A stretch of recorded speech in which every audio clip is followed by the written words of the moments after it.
All right. Thank you for taking the time out of your busy day to join SNP Interactive and Fuse Marketing. Today we have a full house on the line and are very excited to be presenting our webinar, Key Takeaways from the 2016 South by Southwest Interactive Festival.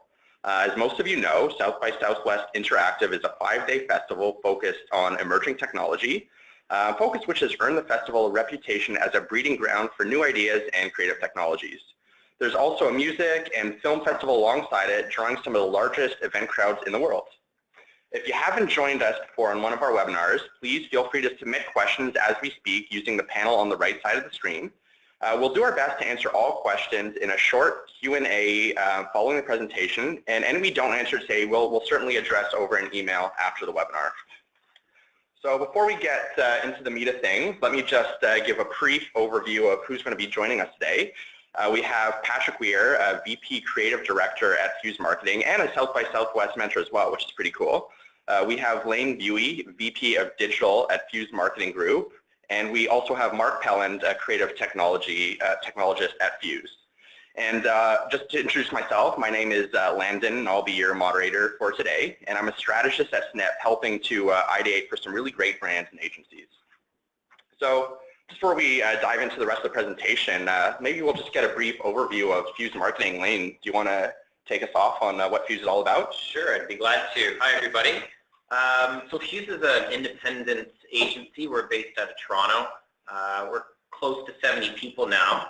So as you can see on the slide, we're an independent agency and made up primarily of marketers and makers. So we focus on 4 main creative services. Social media storytelling, we build content for major and minor brands and use strategic media to get our content to those targets. CRM, both digital and non. And then classic digital marketing work, for example, website design and media strategies to promote e-commerce engines. And last but not least, our experiential practice, where we build incredible experiences for live events. Perfect. Thanks so much, Lane. And I know a lot of you are already familiar with SNP, but I'll just give you a brief recap for those who may not be. The essence of who we are is that we build shopper marketing and promotion solutions for brands, agencies, and marketers in general. We've got a comprehensive suite of solutions, including mobile receipt validation to provide proof of purchase and data capture. We got mobile promotions, contests, some rewards like cashback, full catalog of digital rewards, including pre-licensed music and movie downloads, as well as an enterprise-class loyalty platform. So with that, let's just get into the meat of the presentation. Now, before we even get into the key trends that we've promised, let's just start off with the very basics. How exactly was this year's 2016 festival different than last year's? So I'm just going to maybe pass off to Mark. Why don't you give us just a brief overview about how the conference has evolved from last year? Okay. Hi, everybody. So one of the big things that has carried on throughout the last couple of years at South by Southwest is storytelling as a big theme. And it transitioned from context and who you're telling the story to and when you're telling the story to them. And I think that was a big thing last year. This year, actually a lot more driven by the what you're telling the story on and how you're telling the story with technology. And that was a big driver this year for just about all the talks as well as experiences that I went through. Awesome. Well, thanks for that. So let's just get into the first big trend that we've seen. That's really the merging of digital and physical experiences and realities. So as Mark said, last year the conversation was about the idea of technology being cool and futuristic, but really the discussion was still about what was to come, what's coming down the pipe.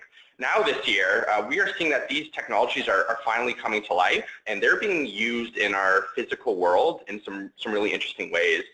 So let's just jump right into the first technology that we're going to talk about. So that would be virtual reality. So Mark, why don't you just explain a little bit about why virtual reality is so important and maybe some of the context of how it was discussed at South by. All right. Well, so a little bit of interesting stuff about virtual reality is that this year is seeing the consumer launches of the HTC Vive as well as the Oculus Rift, and there are dozens of different Google Cardboard devices to actually allow people low-cost entry to a virtual reality world using their smartphones. The first experience that I'm going to talk to you about is the McDonald's at McLoft, had a really interesting HTC Vive implementation, which is it's kind of like the Oculus Rift, but it has two handsets, and they placed you inside a Happy Meal and allowed you to walk around in space, and it tracked you in that space, and you got to make some art.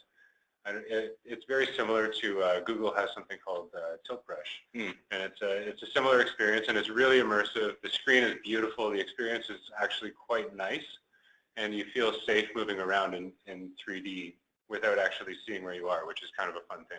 That's pretty awesome. And I think Budweiser had some cool stuff too.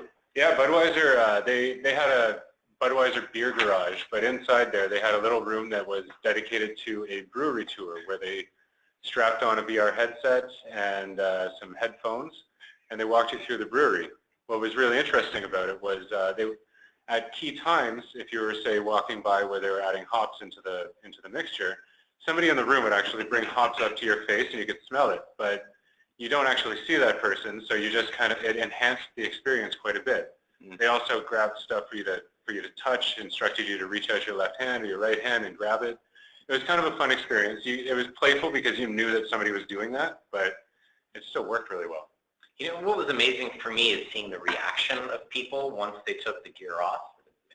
The hardware itself wasn't super important, whether it was Oculus or HTC or any of the other big manufacturers, but every single person, despite their background with technology or lack thereof, had the same kind of jaw opening, like, I can't believe I just saw that. Yeah. I can't believe I experienced that. And then when they were with someone else, talking about, you know, did you see that thing? Or like, it just the awe-inspiringness of it, to me is a great signal that people are going to want to try this and talk to their friends about it. And I think the thing this year that there was a bit of VR last year and they had some, but what really came across this year was now they come with the handles, what they call them. Basically, it's before you could look around in the world and use a button to move forward and kind of drive like that, but now they actually have, they come with handles that you hold in your hands that allow you to react in space and see your own hands, but they're basically, and you can react with things and touch things a little bit more than last year, where it was more of a, this is pretty cool, I'm looking around, but now you can actually interact with that world more. Yeah, one other thing that was there that I think they went a little bit far, they called it the Vomit Comet. And you actually sat inside this machine and it would spin around and while you're driving a spaceship in VR. I think that was a little bit over the top, but it was a pretty crazy experience. There's definitely lots of VR experiences. Everybody, Samsung had one, everybody had something to do with VR. So, you know, this is kind of the point where, you know, it's here and it doesn't seem, I don't think it's going away. And what about Gatorade? What were they up to? Gatorade had they had something called the Fuel Lab. It was quite an experience, I guess is the best way to put it. You walked in and they had a VR experience just while you waited. It wasn't the main stage. It was just something that was kind of fun to do during the 5 to 10 minutes while you were waiting.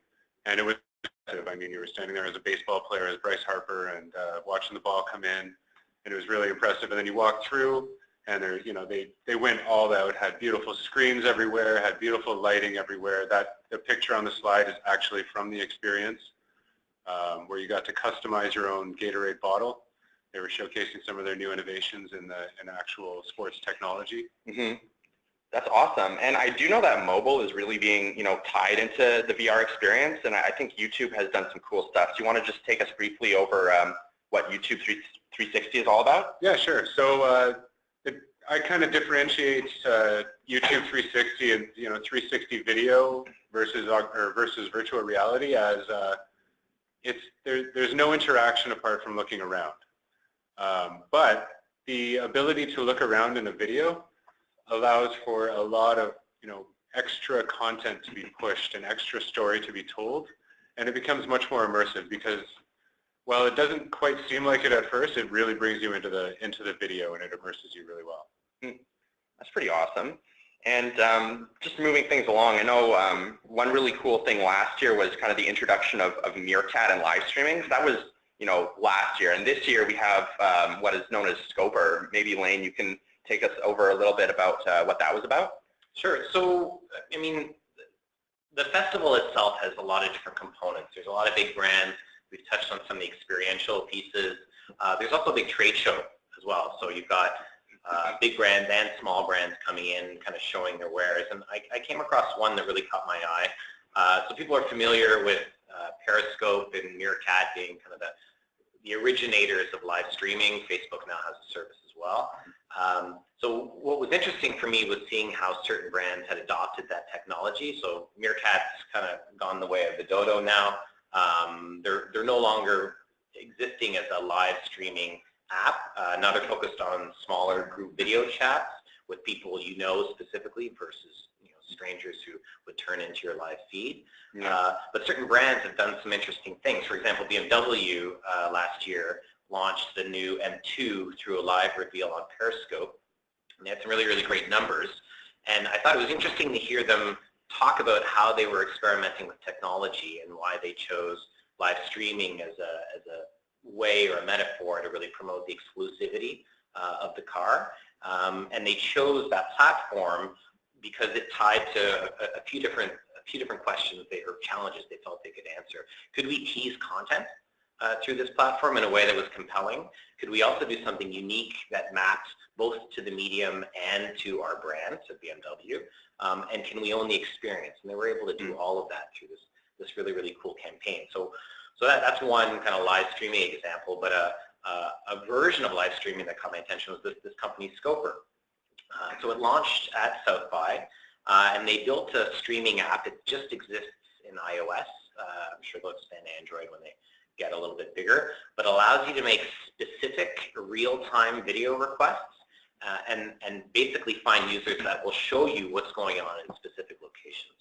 So basically it works in this way. There's two users. There's a requester for content, and then someone that provides that view. So the requester submits a request to watch the live stream in a specific location, and then the provider shows that video. So one of the use cases was, the lineups are massive at South by Southwest. So I'm in one part of town. I want to see what the vibe is at, say, a bar or at an event. Is there a lineup to get into the next talk?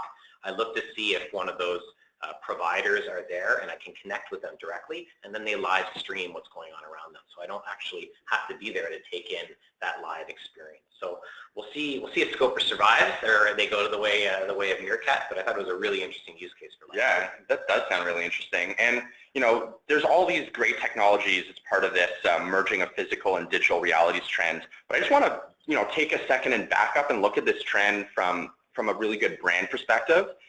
When you think about one of the most important physical spaces for brands, what is that? I mean, the answer remains right now the in-store experience. Really, almost 90% of consumers still prefer the in-store experience of shopping at a physical store, but their expectations of the shopping environment have changed. They now crave digital methods of engagement and the connectedness they can get with digital to complement their brick and mortar experiences. One really cool way that we took advantage of this trend was through our work with Heineken on the holiday gift exchange. Basically, Heineken was challenged with driving purchase and gifting of Heineken beer amongst millennials in-store at Walmart, and they recognized the need to create a digital experience for millennials. So the program was focused on gamifying the shopping experience. Once millennials purchased a beer in-store, they were prompted to text in their shopping receipt right there in-store, and they did receive a digital game code which was activated by logging into Facebook. So there was the social element from the program as well. And once inside the game platform, they could participate in a gift swap, and all the players received an additional prize for participating as well. So I think the program's success was pretty impactful, really, when you look at the results. There was significant sales lift of Heineken at Walmart and an increase in market share throughout the promotion, which was awesome. So, I mean, at the end of the day, the question really becomes, when should I begin to think about using a certain technology over something else? I really think the answer is the classic, you have to know your demographic. And I think Lane is going to share a really cool example of when, the latest and greatest tech isn't really seen as the coolest thing necessarily on the face of the earth. Sometimes the more retro side of things can be more impactful depending on the demographic. So do you just want to maybe explain that and some of the technology that you saw at South by Southwest? Well, your audience comment is bang on, right? So there's digital first people and maybe not so digital first people. I'm in the latter category just because of my age. I'm 43 years old, so I didn't grow up with the internet the way 20-year-olds and millennials have this year. And I think what we've seen in a number of instances is a bit of a backlash on everything having to be digital. And one of the examples I thought that would make the point in a relevant way was an artist. I think he's based in southwestern U.S., but his name is Michael Birch Pierce, and what he does is create portraits of anyone who is interested, and sometimes he'll do it through experiential events, sometimes he'll do it as an individual patron. But what you're looking at on the screen right now is actually a portrait done on a sewing machine. And I saw him do that in real time, not this exact one, but individual portraits in probably the space of 7-8 minutes, where people were lining up, and I can tell you the lineup was huge, just to get that physical piece of art in effect, but through something that is more traditional. And I think as we'll talk a little bit about maker sensibilities, and certainly what we do at Fuse, but building things that people can feel and touch and have them be part of that process is something that's really, really interesting, and I think should be looked at if you're a brand trying to create unique experience. Yeah, that's a really great example. Okay, perfect. Thank you. So Mark, as we were saying, so we're moving on to content trend number 3 here. Just in case anyone didn't hear that. So this is our last trend, and the essence of it is this. You have all these technologies at your fingertips as a brand to use as a channel to reach and communicate with consumers. But what are you actually giving back to the consumers? I think this is where innovation in content becomes really crucial. So Mark, why don't you just take us over what the New York Times is doing with giving some really cool content. Yeah, definitely. I mean, so one of the things with content being everything now is that there is more content that's needed as well. If virtual reality and 360 video are trending and that's the content that you're developing, there's a lot. It's a lot more process that goes into building it. And New York Times has done a really good job of introducing it to a lot of people. They shipped out a Google Cardboard to all of their subscribers, which I think was 1.1 million people. And with it, they released an app that you could stream or download a number of different videos, documentaries that they shot in 360 video, and it's really impressive, and it immerses you in this world. At South by, they took over a bar for an afternoon or for a day and just showcased the technology and what they were doing. And it's a really impressive thing, and it's a breakthrough, I think, for a world, like newspaper world, that has traditionally been on paper. So it's kind of fun that they're doing it first. Awesome. So thanks for that. And let's just move forward to the next one, which is something called Bumbies. And I think Pat knows a lot about what this is. Looks really interesting. So along with all kinds of different influencers and cool trends and different kinds of things, SoFi always has had this kind of eclectic, a little bit of a, art and fun feel to it, but it's also looking for something that attracts people. And this is a little bit of, I would say, old school meets new school. They're called the Bumbies, and they started a couple years ago basically in a Brooklyn subway station as a bit of a social experiment. And so there's the two Bumbies, that's them. And what they basically do is, you can see they have headphones on, they wear masks, they type on old electronic typewriters on half sheets of paper that they kind of give you, and they'll type. What they do is, their basic idea is, they give you a fair, and you stand in front of them, and they give you a fair and honest appraisal of your appearance. So it's really, it's interesting. The lineups were huge because everyone is custom written to kind of each person, and they kind of awkwardly stare at you while they type what they think of you.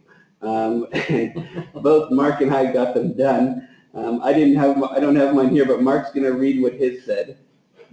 Mine says, you have the look of an ex-skate punk kid who made lots of videos of his friends shredding some ollies, and the tapes would circulate old school style.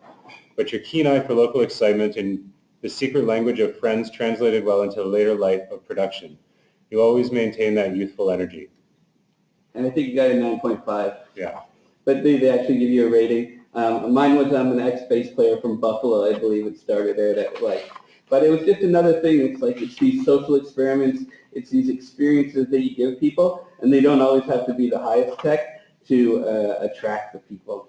And the point there was that it was memorable, right? Like, Yeah. how many people have you told this story to? The Bumbies, in a couple of scenarios, were actually there to draw attention to exhibits on the floor. Yeah, they were for a server company. Yeah, a Drupal hosting company. So they did a great job. They certainly drew me in just because I knew of their infamy, and I ended up engaging with the brand because of the Bumbies. So a very effective way to draw attention. Awesome.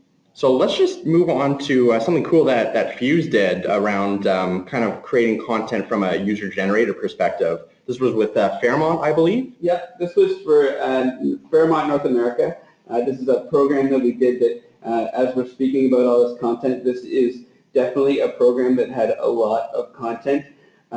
We had user-generated content from 57 different hotels, and I don't know how many hours from each hotel, that we had to cut into different videos that kind of showed these different experiences. Every hotel was doing a custom experience, whether it was, one night was like a high-end dinner culinary experience, or if it was, carriage rides through the park, or New York parks, or all of that. It was really just to highlight all these different types of experiences that people could have, and they're kind of one-off special exclusive experiences to Fairmont. But this actually won us a gold award for the Adrian Award, and we were just in New York to pick it up a couple of weeks ago. But it's done really well, and it's actually in its second phase right now, and they're looking at moving it globally. So it's been really good. Incredible. Thank you very much for that. So just to finish up this trend, at the end of the day, the goal for many brands is still to drive sales and get consumers engaged with them. From our perspective, a lot of content trends that we have seen is the kinds of incentives that brands are rewarding consumers with. So by giving them something valuable and something which caters to a specific demographic, they can really see that engagement solidify. And I think the best way to innovate in this area is to keep up with the innovations and with the landscape itself. So I just want to show you something really quickly, something we did with Verizon. Basically, we developed this idea and infrastructure that allowed for members of the Verizon Smart Rewards loyalty program to be rewarded with mobile data in exchange for loyalty points that had been collected. And this is something that really hadn't been done before, giving mobile data in a way as a reward for promotion. So that was pretty cool to work on. We developed a technology that supported the allotment of mobile data to promotions, as well as the mobile engagement technologies that consumers could use to actually interact with the program. And the initial program worked so well that we started to think about, some other opportunities where we could put technology to use. So we're actually developing a system where brands can use Verizon mobile data to reward any consumer for any type of sales promotion, really, offer, even implementing this into their loyalty programs, which is great. So just before we wrap up, I really want to apologize for some of the technical difficulties we were having earlier. I think we lost a bit of sound at some point. So just to make sure that nobody misses anything, I'm going to take us back, and we're going to go over Trend 2 pretty quickly again, and then we'll wrap it up with some questions. So just bear with us for a second as we change some slides. Just back it up to the beginning of Trend number 2. So just to recap, for anyone who didn't get a chance to hear, there's some really interesting stuff that's going on with technology, and it's interacting with consumers in some really intimate and personal ways. So when that kind of intimate interaction happens, there needs to be a level of trust that is formed with consumers. So why don't you just quickly restate again what kind of the trust the algorithm concept is and how that worked in the South by Southwest. This was a talk done by Mark Harrison, who's a strategist out of Huge in the UK. And what he spoke about, which was super interesting, is just the algorithms at the center of these technologies, and the decisions that we allow them to make, and the almost relationships that we start to have with these kind of technologies, like the Nest is a good example. We tell our Nests, when we're cold, when we're hot. We tell them, they know when we go to sleep. They know, we program them every little bit. Plus, they learn daily. So it's these algorithms that actually we begin to trust. We trust that it's going to save us money, where before we would ourselves would go in and turn our thermostats up and down every day trying to figure out where it is. And now we've turned this kind of decision over to a nest that basically continues to learn.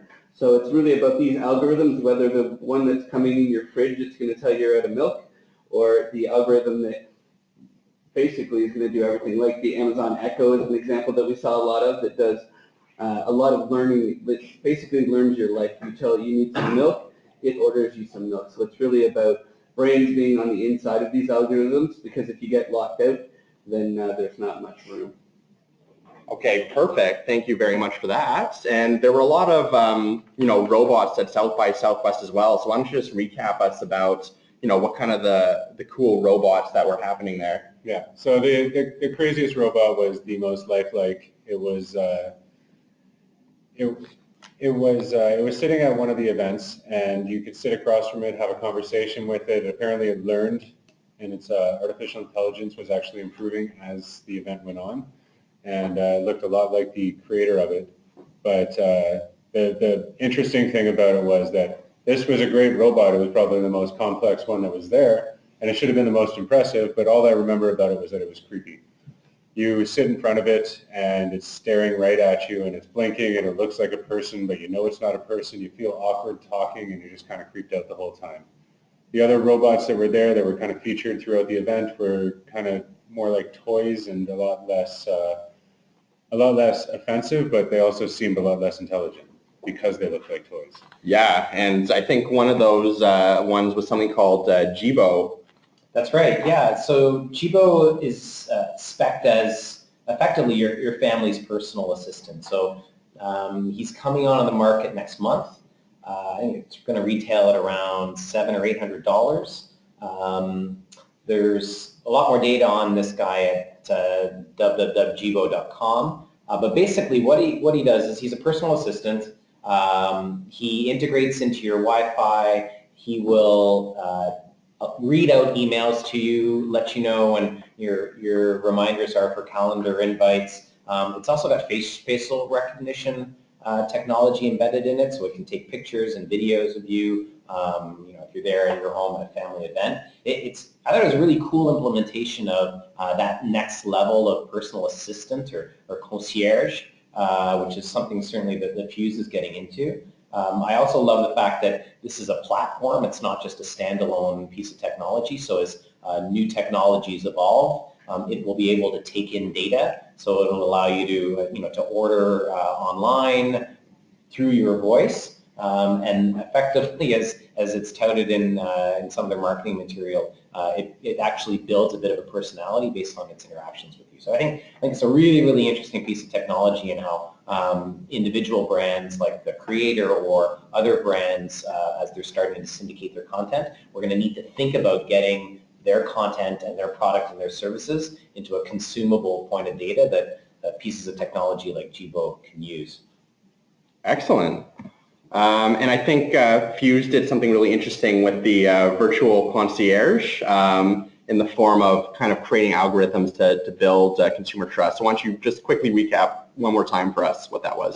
This was an activation we did at the Toronto airport for one of our clients, CIBC, for their Aventure travel credit card. And this actually went on when we were at South by on our way out of the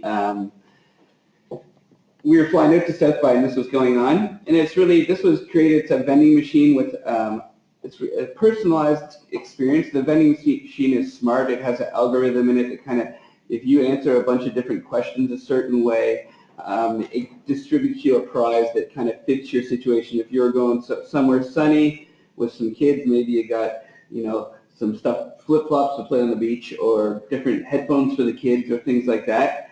And it also has the ability to scan the area, so it knows when people are near it. It knows when you come closer, and then it would change its messaging in that way. But it was a totally custom build that we did here at Fuse for our client CIBC.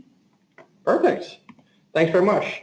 So I'm just going to skip forward right now to just talk about some takeaways at the festival. And I know what's on everyone's mind is, what did you actually learn here? And not just about, how to implement these technologies, but, any insights like right from the nitty-gritty show floor itself. If you have any tips for kind of navigating anyone who's interested in going to South by Southwest in the future or anything like that. So let's just go on to the first one, which is network. Does anyone want to explain what that is? Sure, I can start. So I mean, effectively, there's a lot of great value in going to South by, but some people go for the sessions, some people go to see a lot of the experiential events that are big and world class. One of the big things we do is go down and talk to our existing clients, and also talk to what other brands are looking to do, and a big part of that is networking. So a tip for someone who's never been, come down prepared to really market yourself, because it's an incredible opportunity to meet people, and more specifically meet a massively wide range of people that are going to have different sets of interests and will help you get your brand out and communicated. Excellent. And I think the next one is plan. What does that mean? I'm the chief planner. There's a lot of things about South by. It's a huge conference. There is thousands of sessions to choose from. There's tons of different tracks that you can go down, whether it's content, creative and inspiration.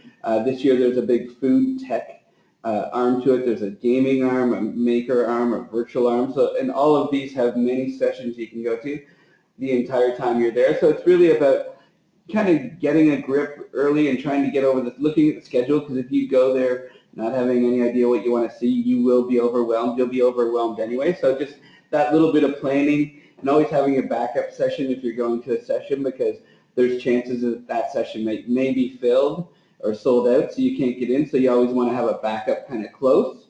And also, don't try and do too much, because if it'll get you. Yeah. But the too many sessions, you want, if pick the ones you really want to go to. Sometimes you actually have to go, if it's a popular session, you actually go to the session before it in the same room, so you can stay there to see that session, because there are some super popular ones.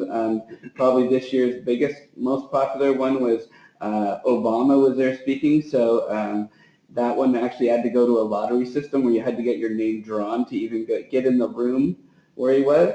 So yeah, the planning is a key, and hotels and tickets go on sale in August. Another big tidbit of value that I'd pass on to people who've never been is, when you're looking at booking your sessions, don't be swayed by the subject of the talk.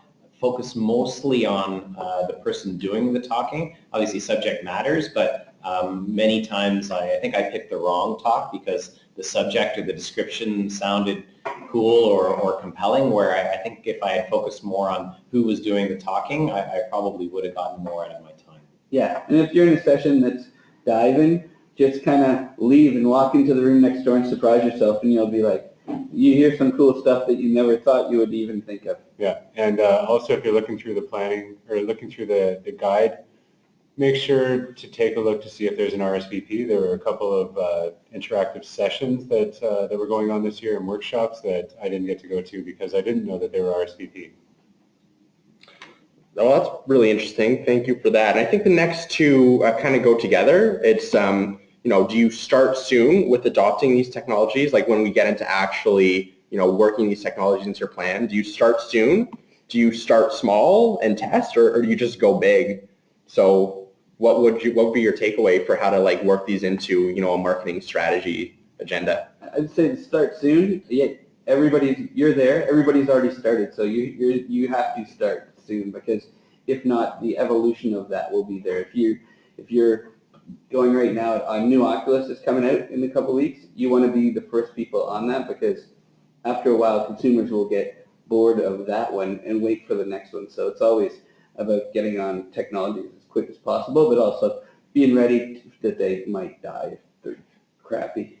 Well, and it's also going to take you and your organization time to understand not just how the technology works, but how to bring it into an offering that you can market and communicate out to your prospects and ideally make money on. So that's going to take longer than you think, which is another reason we push adopting early technology and having resources in-house to be able to do that, so you're not outsourcing that work to someone you would need to pay to do the work as kind of a freelance model. Make sure you're investing in your own capabilities so that you have the ability to evaluate technologies and whether or not they'll actually help your bottom line. And it actually doesn't hurt even when you get to things like apps and websites. We've all learned with the recent, especially at Instagram now, brands working with different kinds of new social networks. The early adopters are there, but if you're coming in late, there's a good chance they're moving to a pay model, so brands have to pay. So getting in there early and being an early adopter of that doesn't cost you anything to start, and getting that fan base started is a good thing. Yeah, and I think that there are different answers for different types of technology. Things like virtual reality right now, it's going to be huge later this year. It hasn't really moved into mainstream yet. So, if you are considering using it, I would say start soon. And if you're doing something live, some sort of experiential event, I would say go big. I say put some effort and some backing behind it, and do something that's impressive. Because the last thing that you want to do with a new technology that people have not seen is underwhelm. Yeah, and I think that one quick one, and a great example would be Gatorade built Fuel Lab that you saw there for South by Southwest, and only 10 people every 20 minutes from 9 o'clock to 5 o'clock or 8 o'clock to 6 o'clock could actually get in to see it. So by the end of basically day one, it was sold out for all 3 of its days.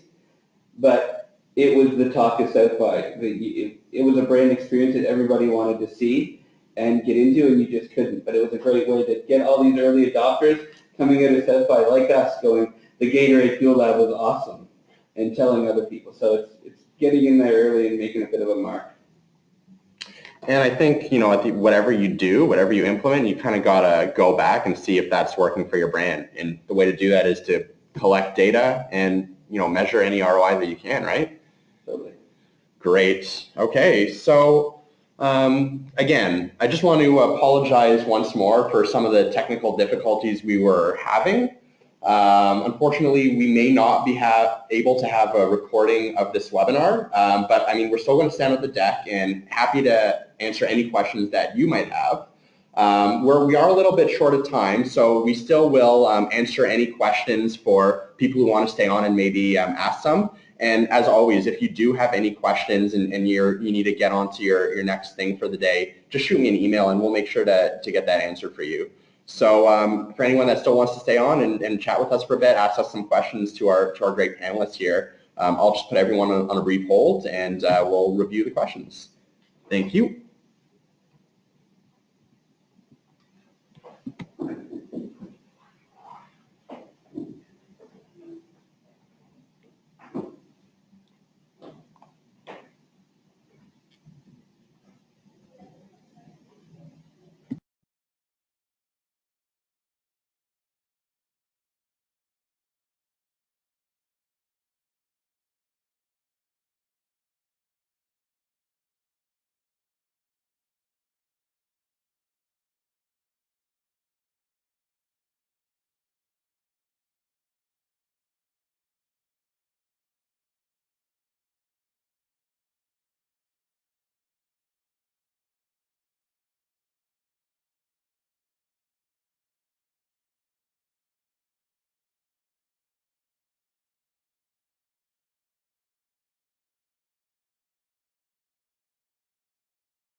So I think we have a question here, and that's how do you see robots making their way into the retail aisle, if at all?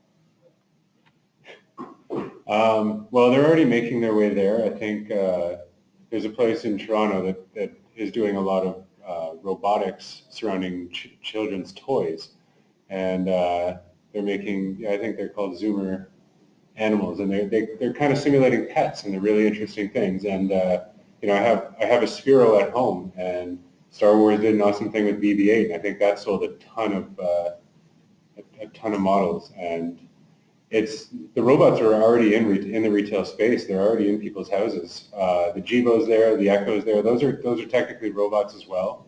I think the Jibo is a little bit personified, which makes it more like a robot. But they're making their way there already. I don't know about full life-size ones because of the creepy factor, as well as I'm just going to leave it with that. Yeah.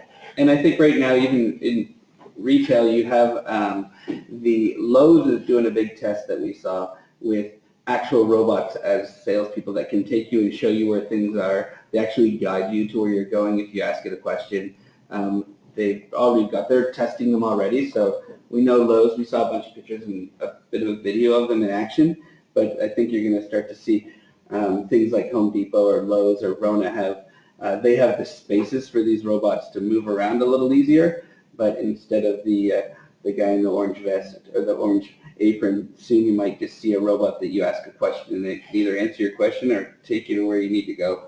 Also, the title or term robot is a little bit loaded. Everybody in the room and on the call has their own version of what robot means. Yeah. I think a more pragmatic and realistic use case or implementation of a robot is really artificial intelligence, which doesn't actually require a physical being, let's call it, to be in front of you.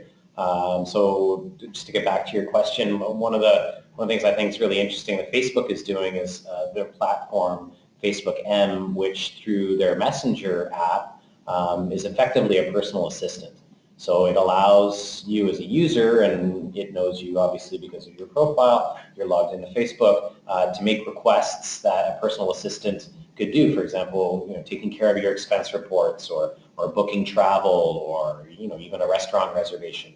As soon as those third-party services like a restaurant starts issuing an API that allow you as a bot to connect with that service, it opens up a whole world of branded possibilities for people to use artificial intelligence or robots, any way you want to describe it. I think that's probably the first real world value prop you're going to get out of AI.